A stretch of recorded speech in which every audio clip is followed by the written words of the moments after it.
Hey guys, welcome back to another episode of The Music Den. I'm your host, Armando Venditti. Hoping you guys are having a fantastic day and above all else that you're indeed looking after yourselves and one another. Before I get into the topic of another entertaining, informative video, I want to welcome back to the channel, the gang. How's it going? Good. Great. Everyone's great. Okay, we have Ken, Jim, and Sagosh. They're joining me for this video. Excuse me, ladies and gentlemen, my voice may give out during the video, so forgive me for that. Now, today, ladies and gentlemen, we have gathered together here to discuss album anniversaries, specifically celebrating. I was going to say suffering, celebrating. You suffered. We'll get into that, I Exactly, think. exactly. Celebrating their 50th and 40th anniversaries, respectively. Part two. Um, part two, And what a yes. part it is. Oh, what a part it Hey. is. Good God. Okay, let me get my notes here. We have six albums to discuss. Um, We start from what I believe to be pretty much the creme de la creme to, oh my God. All right. I'm not even gonna go As there. in the Godly and Creme? Oh, Good segue. Good segue. wow. Okay, ladies and gentlemen. Okay. Winning. The bar has been set. Yep. Yes, he's winning the booby prize. Okay, now, ladies and gentlemen, starting off on our list for part two, we have 10cc with How Dare You, released in January of 1976, recorded in 1975 for Mercury Records in the UK and Philips Records in North America, produced by 10cc with a total playing time of 42 minutes and 53 seconds. Now, How Dare You follows up the 1975 release, the original soundtrack, which is a fantastic release in my humble opinion. How Dare You features two singles, Art for Art's Sake and I'm Mandy, Fly Me. Don't ask questions, ladies and gentlemen. Just go with the flow. Nine tracks in total. Uh, I will give my opinion at the end, as is customary with these episodes. Who shall I pick on first? Jim? Okay, you want me to go first on this. 10cc. So when we spoke about the original soundtrack before, the sort of byline that I had for 10cc just in general, is that they know they're the smartest kids in the class and they kind of wear that on their sleeve proudly and annoyingly. And I think for me, How Dare You kind of suffers from the same problem. Um, so we're going to have divergent views right out of the chute, I think. I have a Um, question for you after that, but go ahead. okay. And let me put this on the table. I'm Not in Love, I think, is a masterpiece. I think it's one of the greatest pieces of pop songwriting and production ever put to wax. So that will always be in my like top songs of all time. Um, how Dare You, the title track and Lazy Ways kind of starts things off just fine. But then everything just sort of tips into, like too much. Just there's so much excess going on all the songs that it sort of becomes difficult to enjoy for me. Um, we've talked about Jellyfish on this channel, more than once or twice. A song Three like times, actually. Well, I think so. A song like Sabrina Paste and Play-Doh from Jellyfish, is great because it's like 2.5 minutes of just anything goes.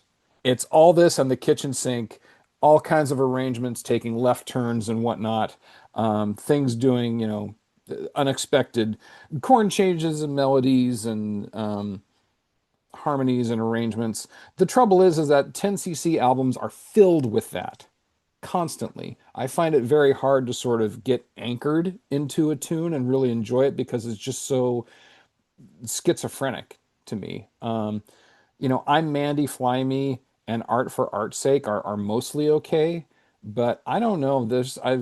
I just can't really connect with 10cc albums. Again, I'm Not in Love, Chef's Kiss, pure perfection. But How Dare You is probably not something I'll listen to again. It's just not. This is not my wheel bag. Okay. I just before we carry on, I just have one quick question. Not that I Yes. agree with this statement that you said, about, they know that they're the smartest kids in the class, etc. Mhm.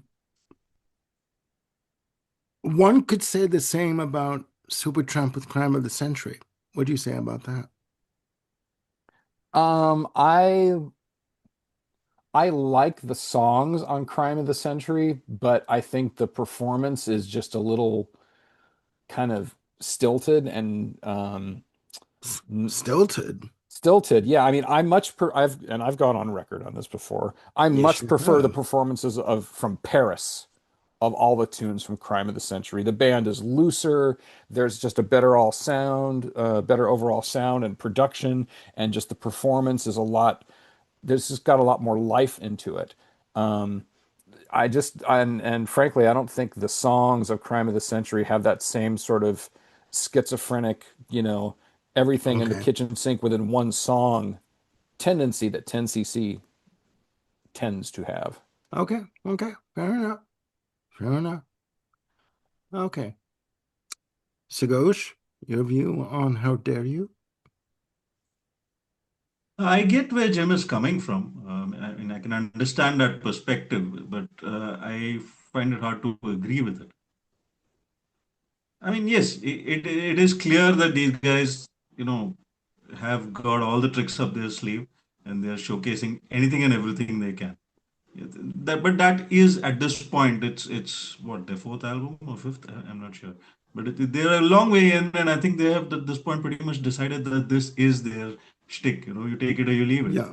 Yeah. and yeah, it may not appeal to everybody, but at the same time, you have to admit that they were comfortable putting themselves in this very very unique space, and it's not every band that dares to do that.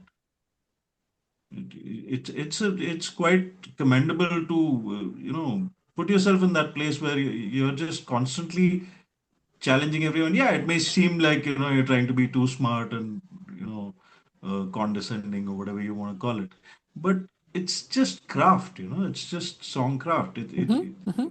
They have all the chops. They're just great players, great performers.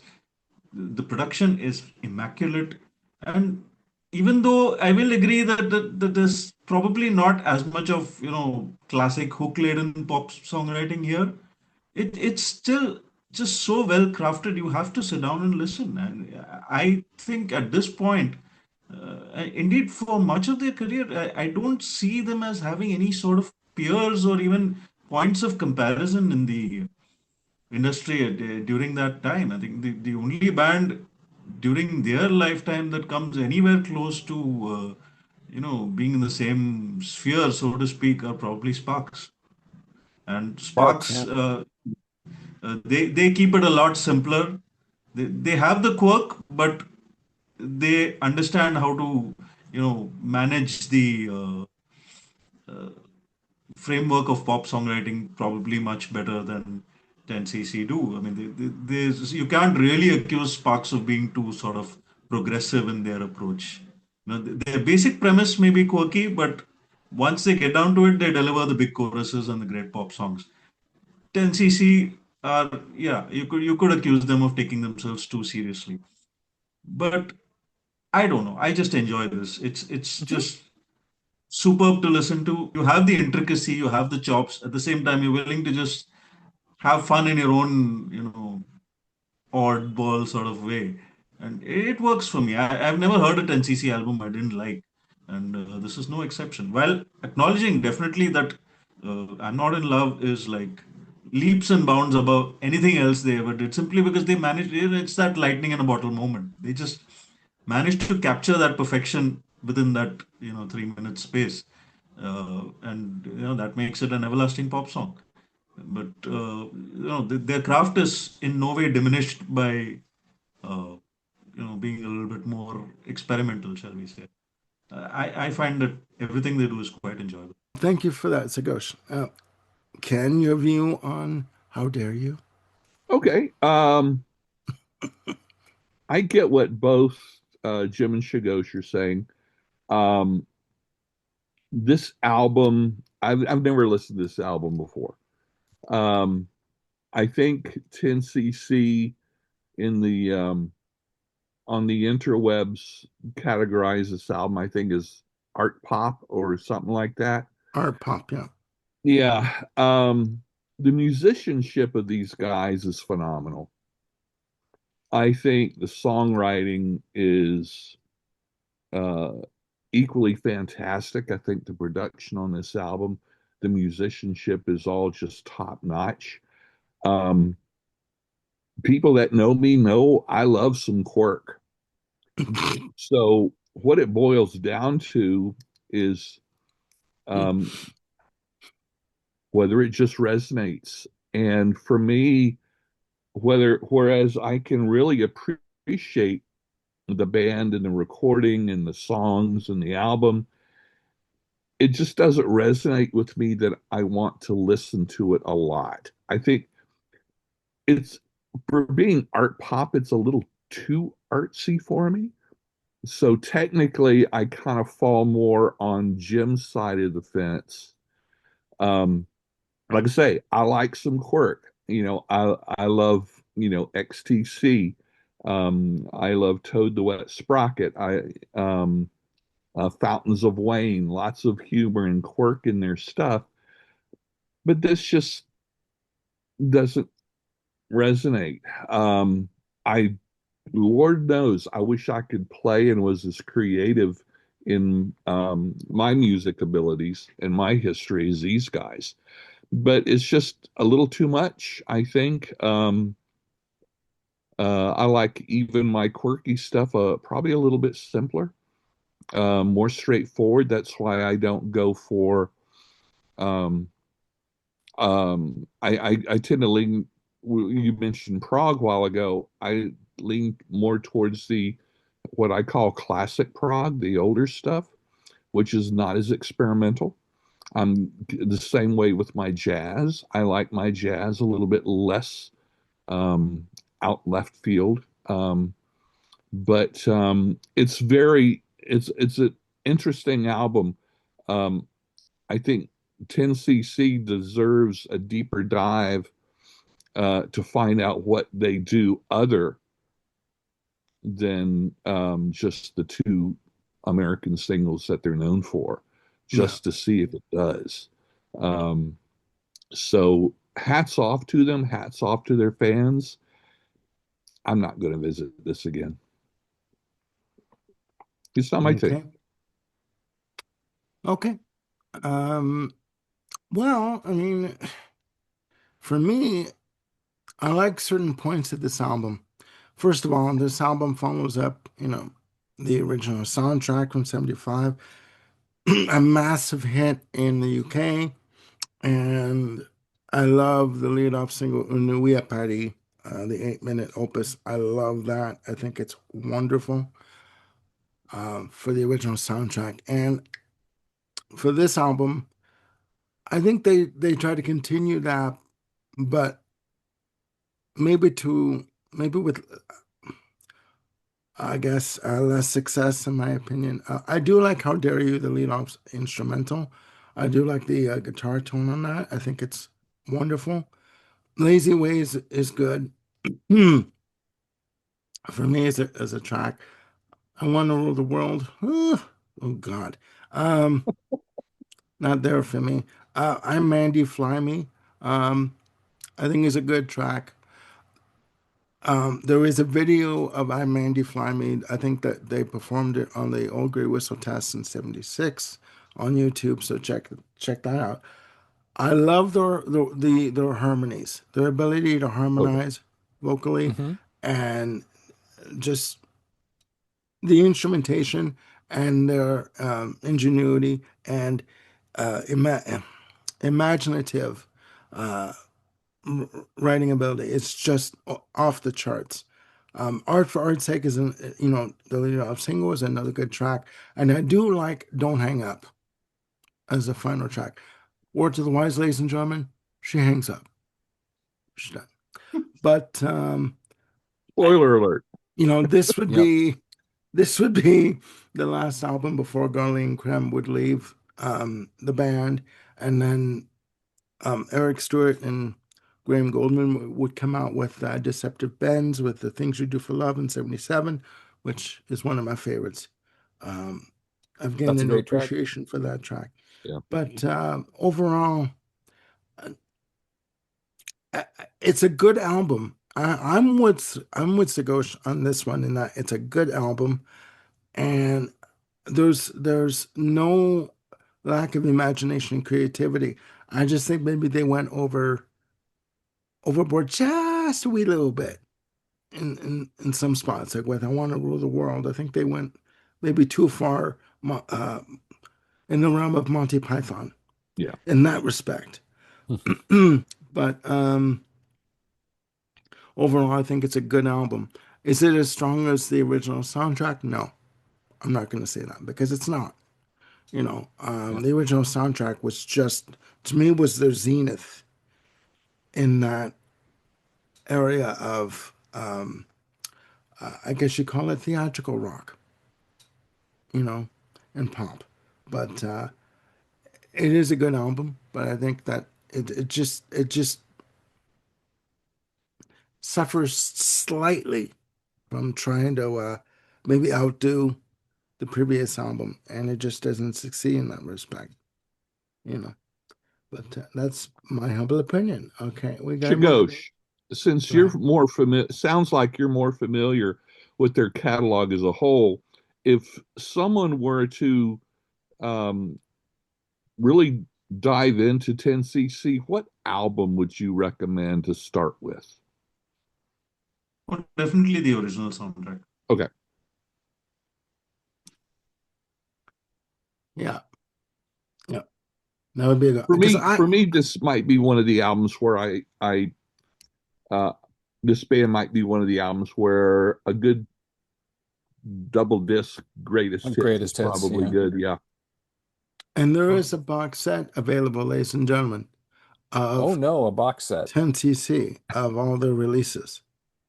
Um, If it's a box set, would it be 20cc? um, Jokes aside, Yeah, yeah, yeah, yeah. I will say this. I do feel that their best work was done with Godley and Crumb in the band Yes, Yeah. I agree. because you had four different musicians, four different personalities coming together, sort of bending and weaving and sort of manipulating and compromising what they wanted to do, but to get to the greater good, which Yeah. was the ultimate release of the album. So I Hmm. think it just served it. I think in closing, all these different musical ideas and perspectives and ideas just went to serve the albums better at the time. So, but we must carry on, ladies and gentlemen. Our next release, also released in January of 76, Loggins and Messina, Native Sons, recorded in 1975, released on Columbia Records, total playing time of 38 minutes and 26 seconds, produced by Jim Messina. Jim, your view? Um, I put I put Loggins and Messina on the list.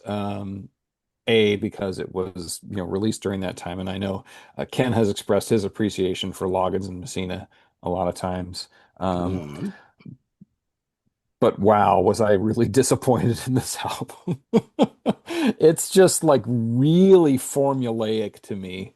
It just seemed, there's a few nice touches here and there, Pretty Princess, Peacemaker, Native Sons. These songs have some, nice little qualities, but overall, this just seems like really contrived.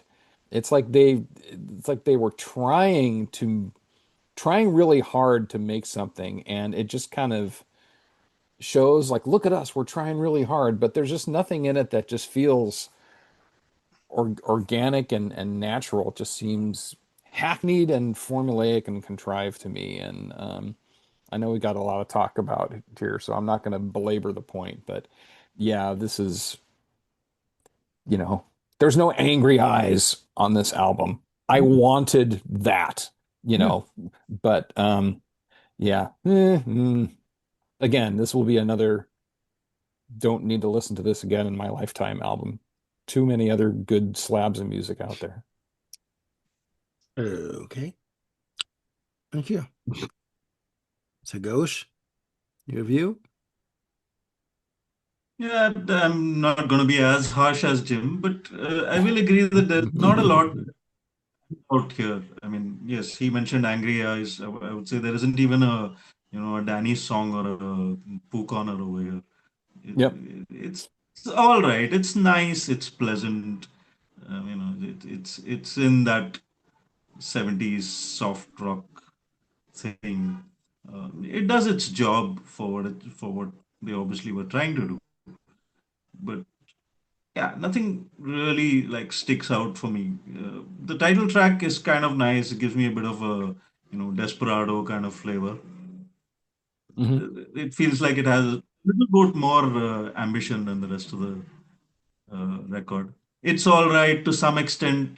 It feels like a little, cheeky protest song, which is not something I was expecting from Loggins and Messina. Yeah. So yeah, that those two are a couple of moments that at least make you feel that there was some effort going into it. The rest of it is, yeah, it's nice, but it's by the numbers. Okay. Ken, your view? Yeah. Um, it's definitely not their best album. I agree with Jim and Shagosh.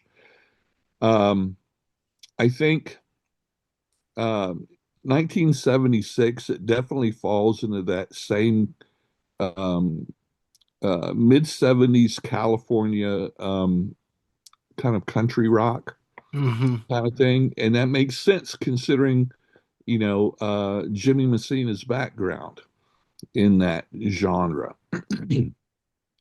My appreciation of Loggins and Messina, first of all, I think Jimmy Messina is very vastly underrated as a guitar player.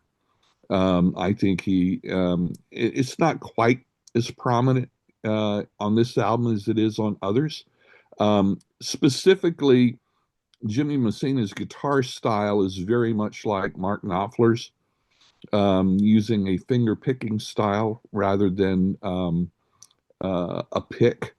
Um, and right, there's no golden ribbons on here. There's no Your Mama Don't Dance.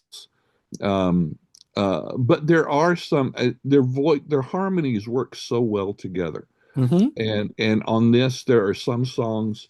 I think "Pretty Princess" is probably the most ambitious song in this album. It's quite epic in scope. It doesn't come off as well as some of their others, but I think it does a good job. Wasting Your Time is a very nice, upbeat, swinging song where Kenny Loggins really cuts loose on his vocals. I don't think very many people would disagree that Loggins doesn't have an incredible voice and ability. Um, Peacemaker is, I found, was very tender and melodic. Hmm. Enjoy this. So it's definitely, like we said, it's not their best album, but it fills in a nice little niche within their catalog. This is not one of the albums that I would visit very often. If someone really wants to get a feel for Loggins and Messina, I would recommend their double live album on stage It came out and after this? really hear what they can do live. And of course, it includes all their best songs. And like Jim was saying about Supertramp, a lot of their best songs are really do shine on this live album. And so from 1 to 10, this album gets about a five, maybe six on a if I'm in the mood. But yeah, it's okay. It's not the first I would go for, but it it fits that genre of that time. So there you go. It's representative. Okay. Okay. Um, for me, For you. it just seems to me that maybe this album was done to fulfill the recording deal with Columbia at the time, Could be. because they this was their last studio album before they released their live album the next year. Yeah. Okay, It's fine. just not, Yeah. it's not it's not memorable for me at all. It just kind of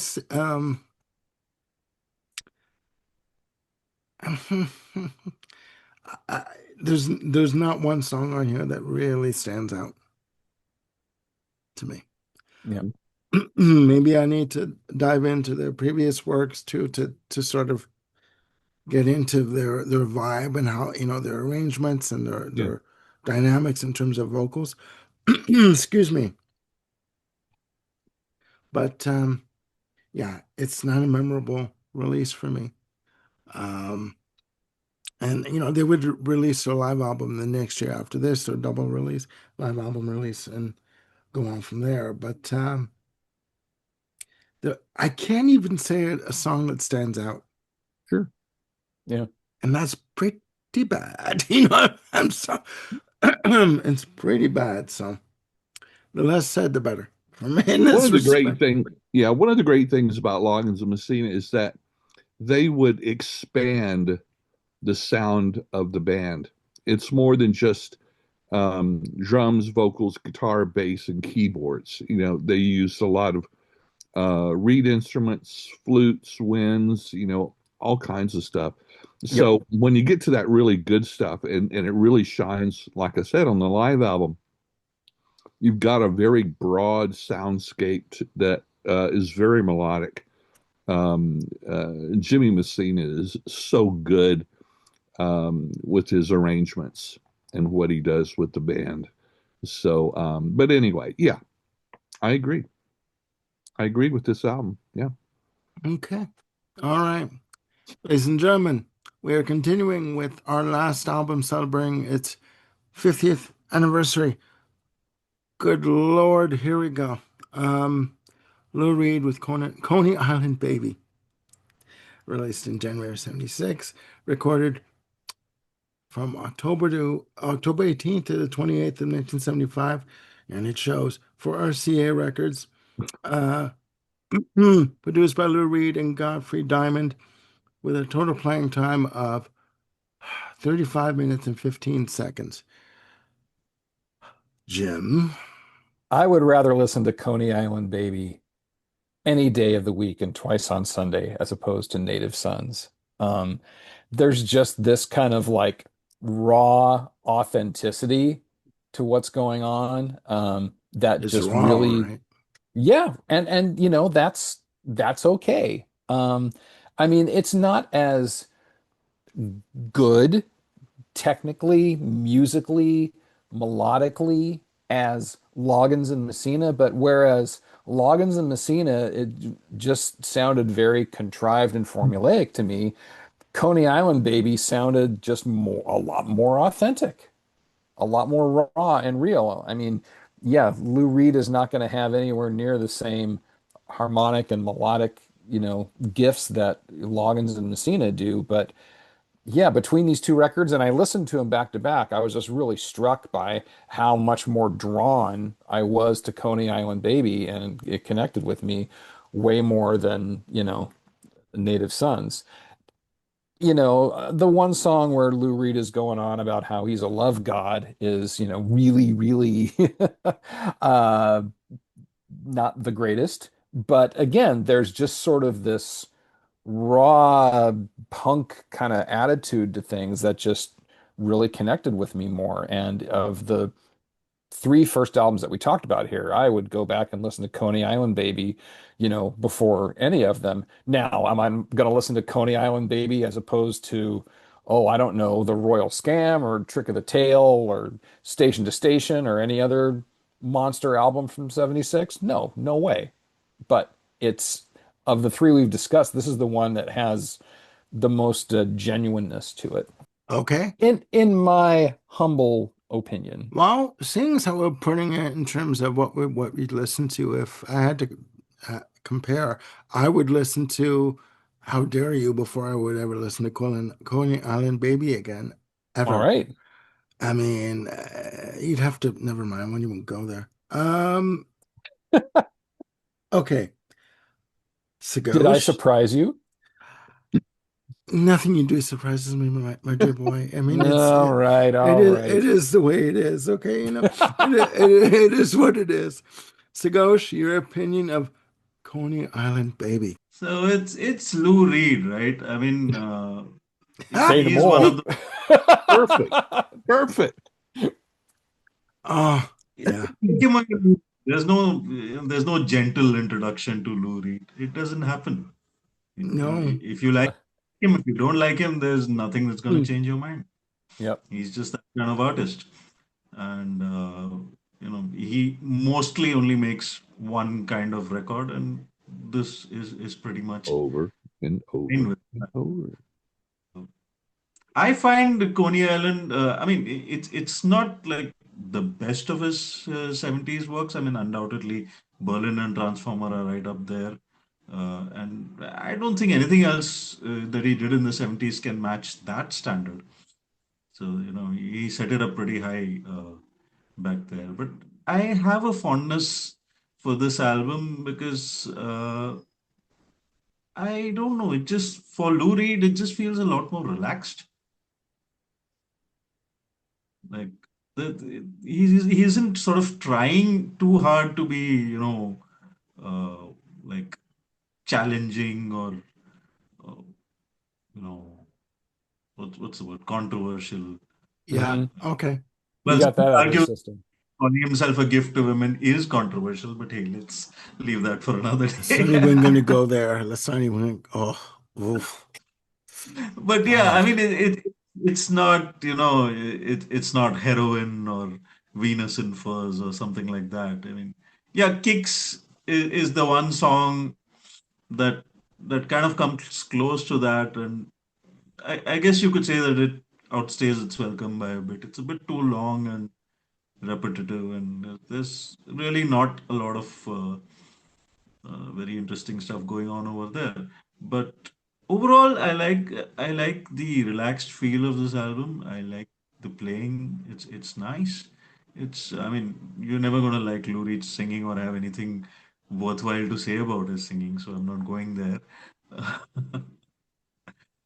But yeah, it's just a welcome sort of change for even as someone who listens to a lot of Lou Reed, this album just feels a little bit different for me. Like, Berlin before this was like really, really shocking and raw and, harrowing in the sense of the kind of imagery it was putting out. There's nothing quite that stark over here. I mean, you actually have the title track where he's like going on about the glory of love and stuff like that. I mean, it sounds almost a little corny coming from Lou Reed, Hmm. but that's precisely why I enjoy it, because it kind of shows another side to him. I mean, as best as it can. I mean, he's still Lou Reed. He can't go all proper cheesy. That's really not his style. But yeah, I mean, it's just somewhat gentler and more pleasant kind of uh, easy listening Lou Reed record, if you wish, As opposed to Metal Machine music as opposed to, yeah, a lot of stuff or anything. basically. Yeah. ooh. Okay. Okay. All right. Sagosh, thank you. Ken, your view on Coney Island Baby? Go ahead. I've spent decades trying to like Lou Reed. Can't do it. You know, it's difficult for me to separate his music from what I perceive as his personality. Mm, Um, reading interviews and watching interviews on YouTube and stuff like that. On this album, I can't speak to his catalog on the whole like Shigosh can, but for this album, I like the band, but his vocals and I just can't get into his vocals and um and like I said, I have a difficult time separating him from, as I said, what I perceive as his personality. He always seems to me to take himself too seriously. And I don't know, I for rock stars, it just makes me roll my eyes. But I like the sound of the band on this album. But that's about all I can really say about it. So, I can't be objective about it. But it's another no Lou Reed for me. I agree with what you're talking about. You either like Lou Reed or you don't. Um, and so yeah, it just doesn't do it for me. Okay. Um, Thank you, Ken. Thank all of you for your opinion on this. Joe Finelli, who used to work for Freddie Mercury as his cook, said that going shopping with Freddie Mercury was like being hit over the head with a hammer. It felt so good when it was over because Freddie Mercury would just drag you wherever he wanted to go and spend, spend, spend, and you had to keep up with him. For me, this album, and I listened to the album from track one to track eight, was like being hit over the head with a hammer. It felt good when Okay. it was over. I couldn't get into it. Aside from the guitar playing by Bob Kulick, rest in peace, Bob Kulick. No, I can't. I just it's not for me. I, no, the less said, the better. I can't. I couldn't do it. I couldn't do it. It was just it hurt. It really hurt. Okay. It hurt. It hurt. Physical pain. All right. It hurt. Wow. Oh my God. Ladies and gentlemen, we are done with the album celebrating the 50th anniversaries. We are going on to Thank the you. 40th anniversaries. And whoo, okay. The first one on the list celebrating its 40th anniversary, we have The Bangles with Different Light, released January 10th, 1986, recorded in 1985, released on Columbia Records, their sophomore release. Produced by David Kahn, I believe how you pronounce his name, listed as a power pop uh, with a total playing time of 38 minutes and 48 seconds. This album does feature the hit single Manic Monday, my one statement Christopher. on from Christopher, otherwise known as Prince. He had a condition under his recording deal with Warner Brothers. He was not allowed to write for any other uh, artist. That was one of the caveats under his recording deal. My one statement is check out the Prince demo of Manic Monday on the Prince album Originals, released a few years ago. Amazing. But I digress. Jim, have you? Of everything that we have spoken about today or are going to talk about, this record is the hands down favorite. No question to me. Just putting aside Manic Monday and Walk Like an Egyptian, um, frankly, and those are very fine pop songs and iconic in their own ways. And a lot of that has to do with Prince. A lot of that has to do with Susanna Hoffs. God bless her little eyeball move and Walk Like an Egyptian. But to me, it kind of taints and takes away from what the rest of the album achieves. I mean, there are some fantastic power pop, jangle pop on this record. The harmonies, I mean, just looking at the title track alone in a different light, what a great rocker, just sort of barreling out of the gate. It's got not only these trademark, four-part harmonies that the Bangles just seemingly did effortlessly, but there's some creative sentiment and metaphors in the songwriting. It's just a really fun track to listen to. Going into walking down your street, to me, that bops like Motown. I just absolutely adore walking down your street. It's got Yeah. such a fantastic groove. Um, if She Knew What She Wants, fantastic Jules Shear song. Um, Following the this kind of alt country-ish track before there was alt country. That's buried in side two. To me, those four tracks, Different Light, Down Your Street, If She Knew What She Wants, Following, those are all A+ songs. And they're buried in the album. I mean, I think Walking Down Your Street was released as a single, but it didn't do anything. And there's all kinds of other fun things on this album. Standing in the Hallway, Return Post, very jellyfish type of song with this kind of interesting change up at the end. Let It Go, September Girls, the Big Star cover.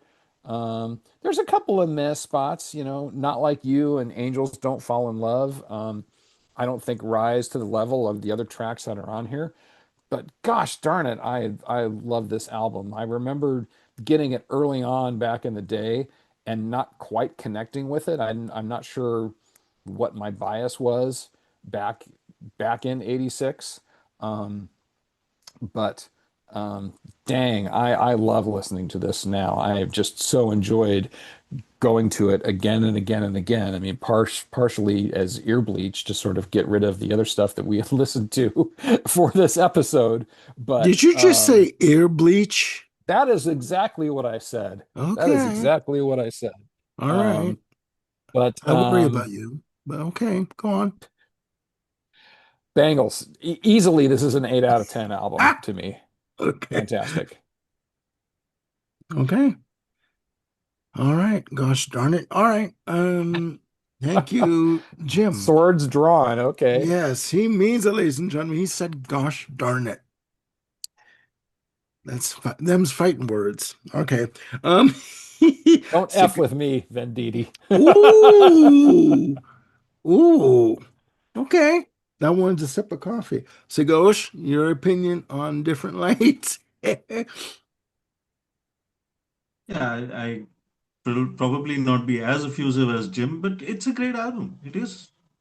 It absolutely is. I think at the time, probably there was some amount of criticism in terms of it feeling a little bit more like buckling under to label pressure or something like that. The big hits are all like written by outside songwriters, and uh, this is like the beginning of Susanna Hoffs overshadowing everybody else in the band and Yeah, I get that. their little bickering and stuff like that. So I get where that comes from. And yeah, the trouble with songs like Manic Monday and Walk Like an Egyptian are they are just, I mean, you can't deny them, can you? No. I can, but walk like an Indian. Go ahead. Sorry.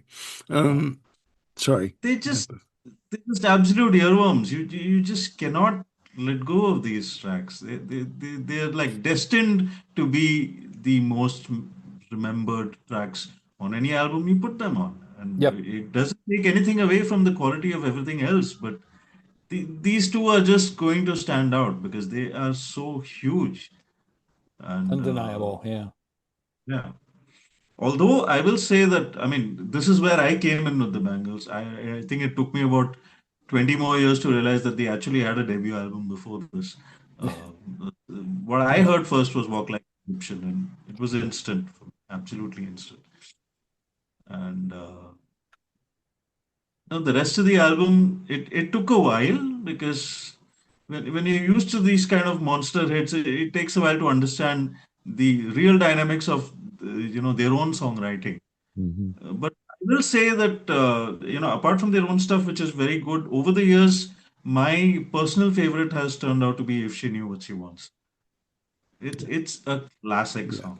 Yeah. Yep. I mean, it's not as obviously big as those other two, but to me, it rings a lot truer. There's a lot more feel to it, and I love the harmonies and the backing vocals. Just just the whole, uh, you know, presentation of that song is so damn good. It's really turned out to be a Bangles favorite for me. The rest of the songs, there are some very good moments. Like the title track is excellent. Return Post I found was one of the most interesting songs here because it does something that's very unlike what you're expecting and very unlike the rest of the record as well. So, it gives you a different sort of feel to the band's capabilities. It's something that doesn't come across really when you're only listening to the radio hits. So, yeah, there are a couple of deep surprises here. And overall, I find this album very, very good. That said, uh, whatever I've listened to of the Bangles, I am a bit of a fan. I haven't disliked anything. Their first three albums are all very, very good. And this one, yeah, with the caveat that you may be a little bit tired of listening to the big hits, it's otherwise still a fine record. Holds up well. Yeah. Okay.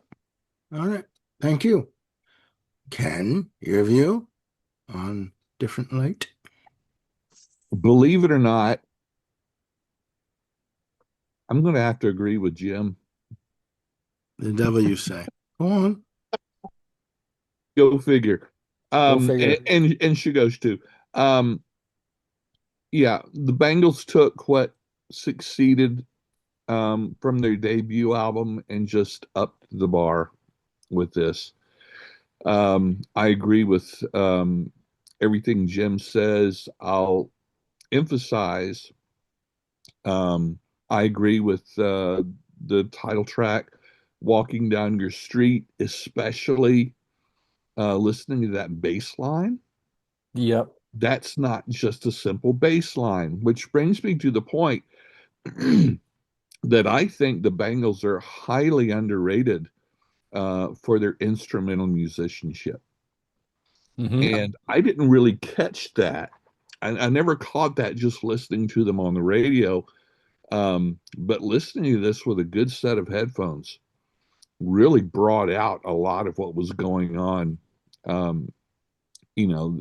This isn't the Go-Go's level instrumentality. This is like way above This the is Go-Go's. way above. Yes. Yep. And I want to tip my hat to one of my favorite session keyboard players, Michael Froome, on keyboards. Adds another level to it. And yeah, and we've mentioned the strong harmonies, and I think one of the another strength vocally of the Bangles is they didn't just have one singer pulling the lead. Yes, four, which Four lead singers. Yep. broadens the soundscape and the sound of this. I particularly love the way they do cover songs. And in this in particular, as you mentioned, Jim, the Big Star cover. I'm a big fan of Big Of Big Star. Star. And whereas their cover doesn't quite reach the heights of the original, it's pretty darn good. And even like you said, should go, the two huge singles, Manic Monday and Walk Like an Egyptian, a lot of us would think, okay, I don't need to hear those again. But here with a good set of headphones, you can hear things in those songs you never heard before. Yep. Which gives a little bit more depth. Yeah, If She Knew What She Wants always comes to mind, with this band in general. Just really good song. Following is a standout track because it doesn't seem to fit. However, that makes it fit so well on this album. It's a whole nother hitherto unexplored color for this album. And so listening, and I haven't listened to this album for probably since the late 80s, and I'd forgotten that song, and listening to it, it really took me by surprise because I'd forgotten about it. And I think a lot of times at this point in life, a lot of music just hits me differently than when I was in my 20s when this came out. And so yeah, this is the best album of these that we're covering today.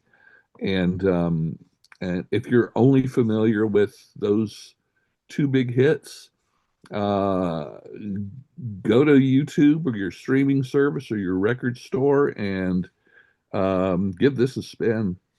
Try to be objective, and yeah, great album. Okay. Okay. Ken For likes an the alternate album. view, there's Armando. No, no, no, no, no. You No, don't no, know no. you don't know what I'm Okay. gonna say. No, that's Um, okay. now, We um, already have the Prince reference, so I think for me, this album is slightly tainted due to the controversy that was surrounding it at the time.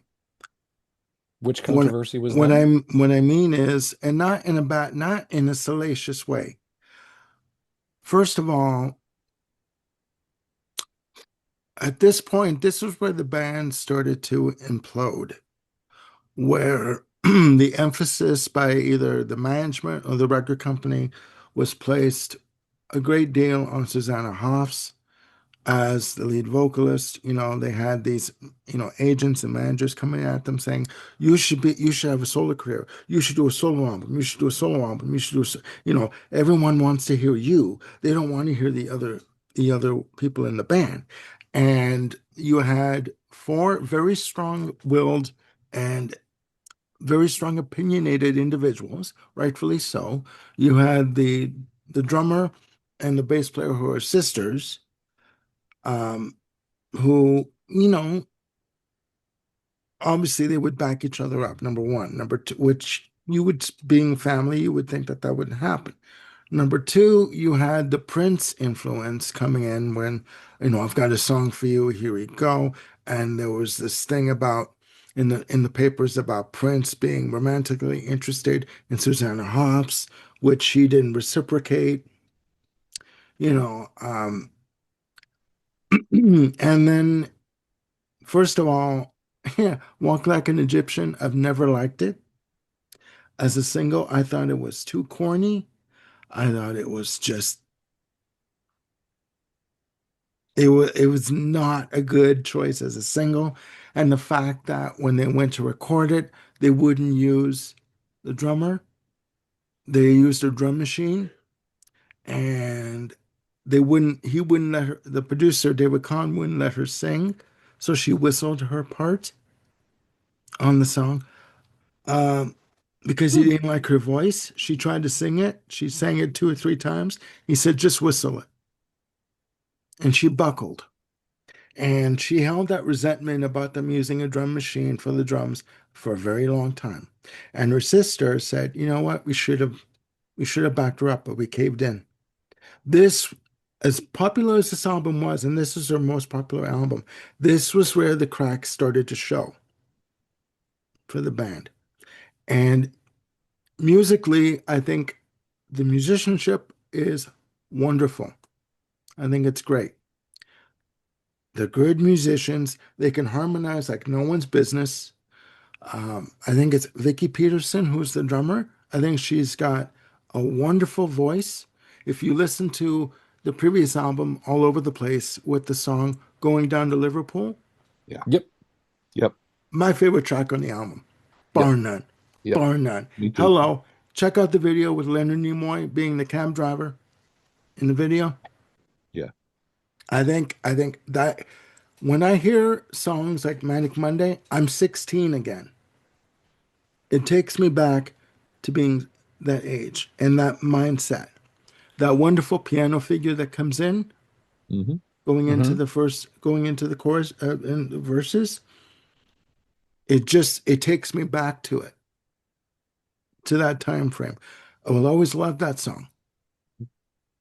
I just think that other songs are good too. Like if she knew what she wants, I think that should have been given more of a push for radio.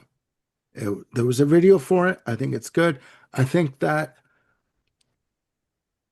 had they not brought in outside writers, Prince's side, had they not brought in outside writers and let the band do what they're good at and write music and perform it and do it their way, I think they could have lasted a lot longer than what they did. Could be. I think for Hmm. me, as good as this album is, it does suffer from what I see as the outside controversies and influences that kind of taint it for me. You know what I mean? That said, too, you know how we say there are certain groups that maybe all you need is a greatest hits? Maybe, for me, this band slightly goes in that direction as well. Um, okay, start all your hate comments now, ladies and gentlemen, but that's Well, my opinion. they only recorded what, 5 albums? They did Something like that. they did this one, well, they did all over the place, different light, everything, greatest hits, then they broke up. And then they've come back and done two albums Okay. as recently as the 2000s. Yeah. And Michael Steele, bass player, had left the band, and the original bass player took over for her. She came back in the band. But I mean, Different Light is a good album. It was their massive seller. And if they would, let's put it this way, ladies and gentlemen watching, if they would to have been left to their own devices, who knows what they could have done and where they could have gone. But there was a lot of infighting, a lot of resentment, a lot of outside influences, to me, that screwed up the band. And you know what? If it ain't broke, don't try and fix it. I'm sorry. Yeah. I mean, but I'm not one to gossip, so you didn't hear that from me. By the way, Um, recently they released a box set yeah, of those original albums called Watching the Sky, okay. which I'm going to be ordering after the first of the year. Um, and yeah, it's interesting, Armando. I wasn't aware of a lot of that controversy, which makes me thankful um, that we didn't have social media back in the 80s There is because I was oblivious to that, if you because I was busy with other stuff. I don't if even think you I was reading Rolling Stone at that if time. you go on YouTube, there is, the VH1 Behind the Music series. Yeah. There is an episode that they did on the Bangles, and they Oh, cover I'm all sure. that.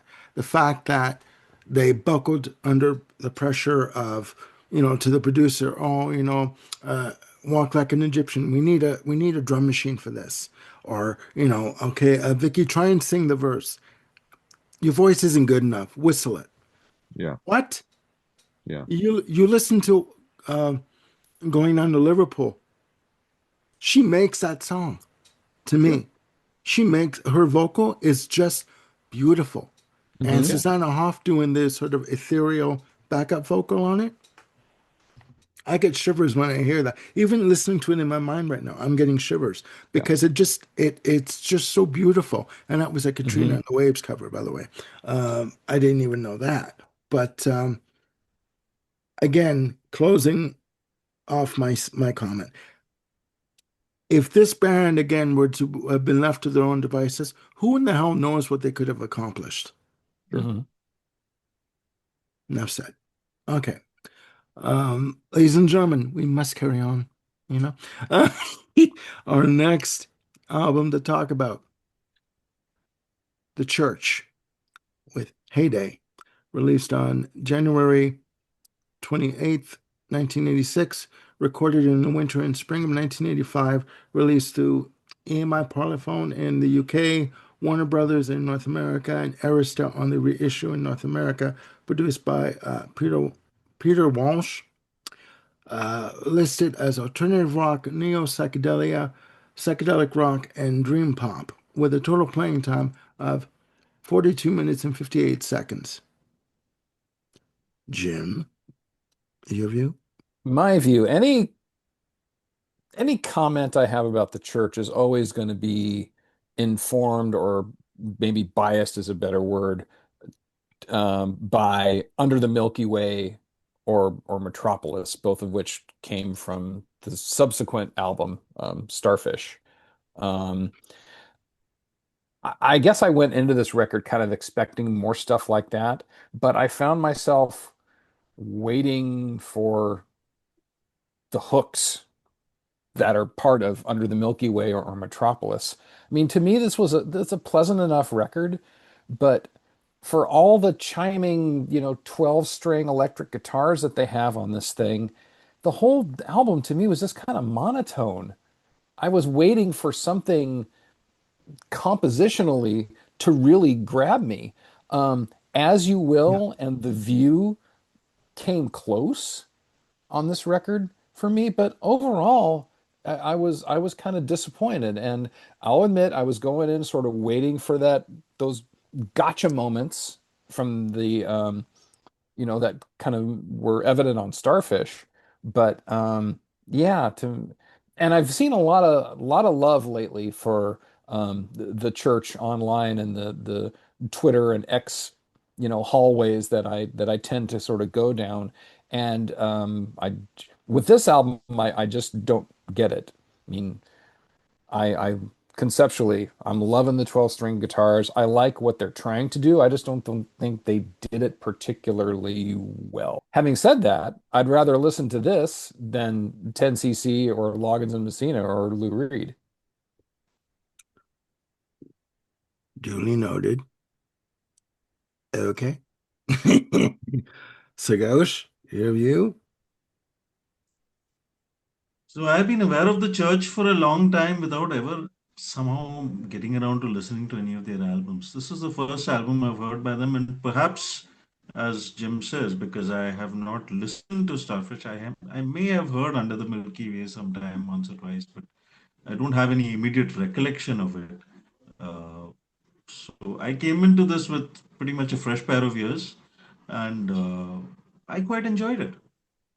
I mean, I get what he's saying that if you have, a particular song that really has you know, has a sort of standout reputation, and you're always trying to find something as good or approaching that level. So for me, I didn't have that problem. I wasn't looking to match it up to anything. And as an album in its genre of, jangle pop or whatever you want to call it, uh, it works pretty well. I mean, the sound is great, the playing is wonderful. I love the production. Uh, yeah, there may not be any big track that stands out, uh, but then this kind of music is mostly it tends to float within a certain kind of musical horizon. It doesn't usually have a lot of departure. So as a genre, I feel like it's pretty much that's its USP, so to speak, that it stays within its limits. Having said that, I thought there was at least one song here that strayed a little bit, and that's the instrumental "Happy Hunting Ground," which I found quite interesting. I mean, the way it builds up Yeah. Hmm. and the instrumentation, the percussion was all a little bit fresh and unlike the rest of the album. The songs themselves are all perfectly fine. I can find no real complaint with this record, and perhaps I just haven't heard the best of the church for me to compare to, but it's definitely now a band that I would be looking to explore more. Okay. Thank you. Ken? Okay. The Church is very much a band of its time, sonically. Um, I agree with Jim as far as I really do like the guitars. I get a lot of several times get a little bit of guitar whimsy of REM and of some other bands of the time. I like that sound. Um, where in Under the Milky Way, personally, I have on at least three different playlists on Spotify. That's the song I always go to and associate them with. But there's nothing on this album that grabs me like that song does. I think it's got a very nice, strong opener for on this album. Uh, and the lead vocal is kind of that um, uh, mid 80s low Droning kind of. pitch, kind of, yeah, kind of drone. Hmm. There's not a lot of hills and valleys on this song. Yeah. So yeah, I agree with you guys. It's just kind of there. It kind of sits.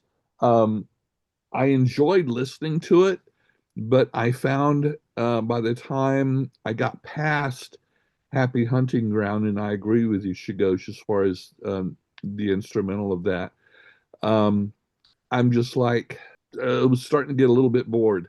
Um, it just got old a little too quickly. It's um, it's a nice sound, but unless they're going to do something a little bit more varied, I can only take it in smaller doses. Yeah. Maybe individual songs within a larger playlist with other bands, but just as an album of itself. But I would like to hear from our viewers who are fans of the church some other particular songs that stand out, um, that maybe I need to specifically target and listen to, um, because sometimes it's very time consuming to listen to an entire band catalog. And so I would welcome recommendations from our viewers of Yeah. specifically what to listen to on Yeah. this.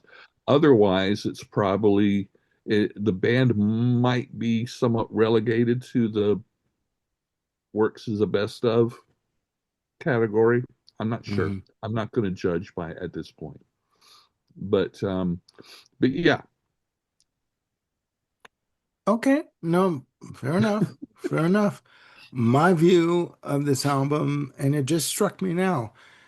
Uh, First of all, the highlight of the album for me is Happy Hunting Ground. I think that is very, it's the outlier on the album in that it stands out musically. The arrangement is yeah, it's varied.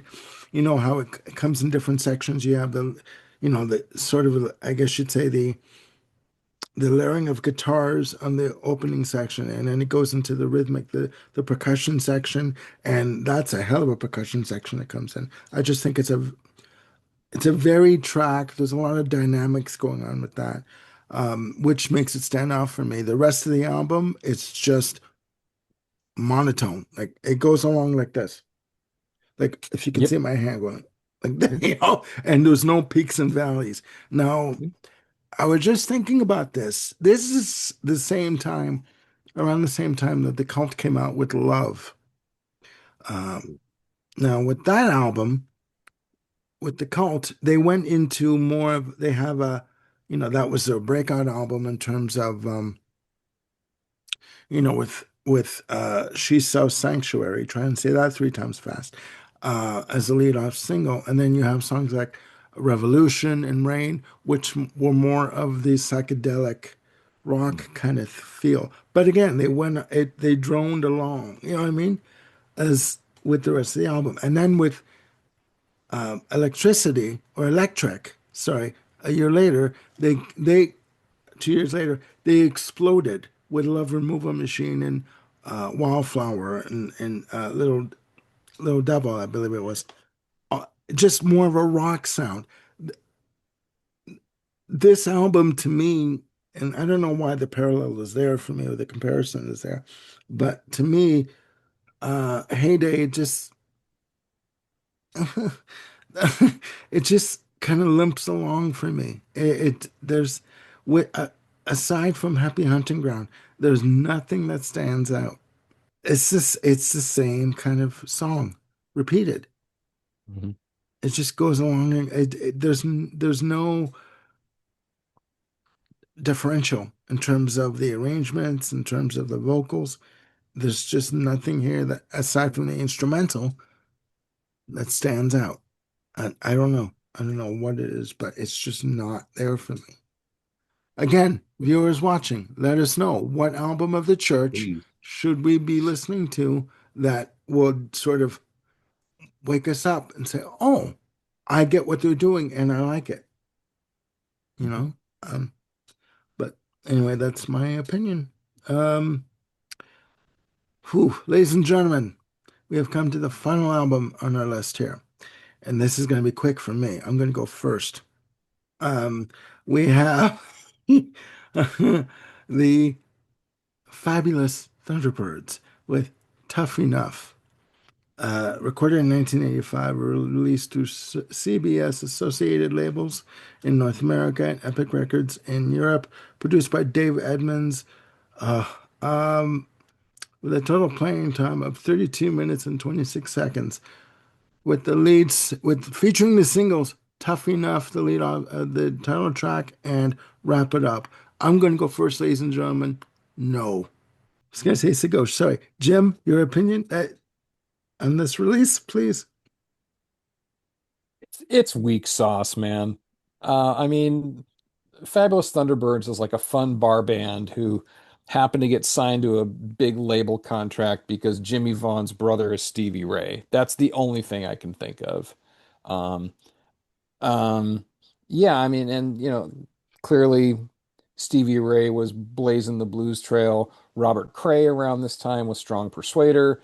So that was probably the commercial hooks that got the Thunderbirds onto a label. And Tough Enough is it's a fine. Wrap It Up is more of the same. I wasn't aware that Dave Edmunds produced this record, so that gives it just a little more cred to me, but Not by much. only a little, only a little. I mean, yeah, you say no, I say weak sauce, bro. Just skip it. Okay, I will amend what I said. 10th rate blues. 10th rate, you say? That low, like 10th, like that. No, I can't. I can't. Well, okay, let me so I'm not quite that harsh. I just think Oh, like Thunderbirds is probably like a really fun bar band, but that's about as far as it would go. I wouldn't want to pay to get an album. I wouldn't walk out of the bar if they were playing. It's competent, it's fun, but it's just meh. ah, no. Okay. All right. All right. Okay. All right. Sagosh, your opinion, please. Save us, Shagosh. Yeah, I mean, nothing too different. This kind of music really isn't my bag to begin with. It's far too much rootsy bluesy for me to take an interest in.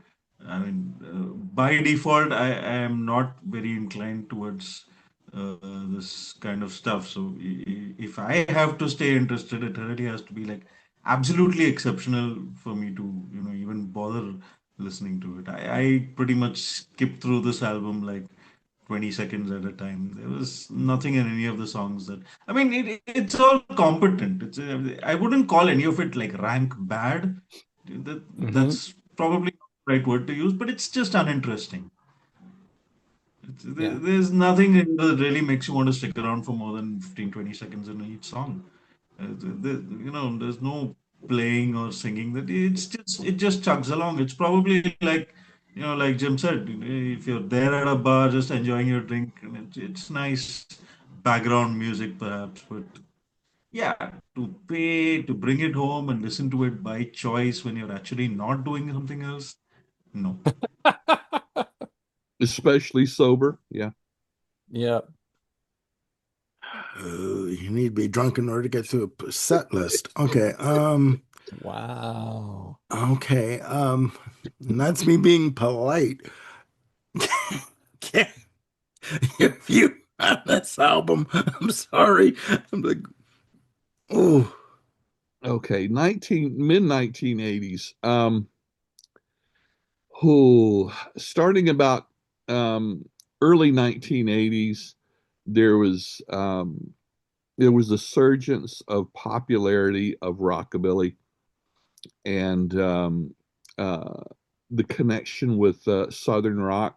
Chances are, if you're a Leonard Skinner fan, there's a good chance you would like the Thunderbirds. Um, I think Ooh. I think it makes Oh sense. my God. It only makes sense that Dave Edmunds produced this because rockabilly was his strongest suit. As far as I'm concerned, I've always been a big Dave Edmunds fan. Did Dave he Edmunds produce the and Stray Cats Rockpile in record? particular, huh? Did Dave Evans produce the Stray Cats record? I think so. I Okay, think so. I think so too. But anyway, because he's a you know an excellent rockabilly player and Yep, singer. Um, but yeah, this seems to be. I probably agree with you, Jim, on how this band got signed. The studio's looking and see what was um, selling in a specific um, larger niche pocket yep. and saying, okay, this is going to resonate with a certain percentage of people. Let's do it. So, the title Tough Enough should have been retitled Just Enough is Enough. Barely Um, enough. and yeah, barely enough. I think the production is very good. If someone else was producing it, probably wouldn't even be this good. But since that was Edmonds's strong suit, I think he brought probably as good out of the band as what they had. A bar band, pub band, fraternity party band, yeah. But yeah, unlike Busking on Shagosh, it was like 20 busking second on the street matches or corner, yeah. maybe. So definitely a band of their time and of a specific niche. Yep. That's not mine as far as the niche. It's just for me, the lead singer Kim Wilson just looks and sounded and looked like an aging father with two teenagers trying to recapture his youth Sure. and just trying to, oh, my band's playing down the street, let's go. It's like, Mhm. no. I'm like, even the Okay. way he dressed and said, no. I'm like, I just, woo, I couldn't even, even when, and their videos were played on Much Music in Canada a lot Really? in pretty heavy rotation. What were you thinking? I mean, I don't know why. It's just like, no, I couldn't do It, it. and now, ladies and gentlemen, we have a new shorthand to use besides Black MIDI. Whenever something is just off the chart bad, we can just go straight to Fabulous Thunderbirds. No, MIDI. Black MIDI is still bad. Okay. I'm not saying that the Fabulous Thunderbirds are like a sonic brain aneurysm, like Black MIDI is, but damn close. I am sorry. They're the southern version of Black MIDI. I There you mean, go. I mean, Jimmy Vaughn's playing aside, to me, they sounded and looked like a very bad cover band. And again, the lead singer trying to recapture his youth, over, an aging individual that just didn't have any idea what he was doing. Um, and the rest of the band, okay, he wants to do this, let's go with him, boys. It's like, no, no, no, no, no, no, no. Like, God, no, never mind. This is Okay. this is ZZ Top with a cold. Yeah. Talk about pneumonia. Wow. Pneumonia. I mean, okay. Walking pneumonia. Okay, this is ZZ Top with COVID. Let's put it that way. Okay, let's not even go there. Okay. Um, all right, ladies and gentlemen. Sigos, do you have before we finish, do you have anything else to add? I'm sorry, we're kind of monopolizing the whole thing. I was just going to say maybe it's ZZ Top clean shaven. There you With go. better hygiene. Yeah. In the better hygiene. Okay. Now that we've isolated all the ZZ Top fans, Okay. All right. All right. Ladies and gentlemen, thank you for joining us on our album anniversary discussion on an album celebrating their 50th and 40th um, anniversaries. Sorry. Yeah.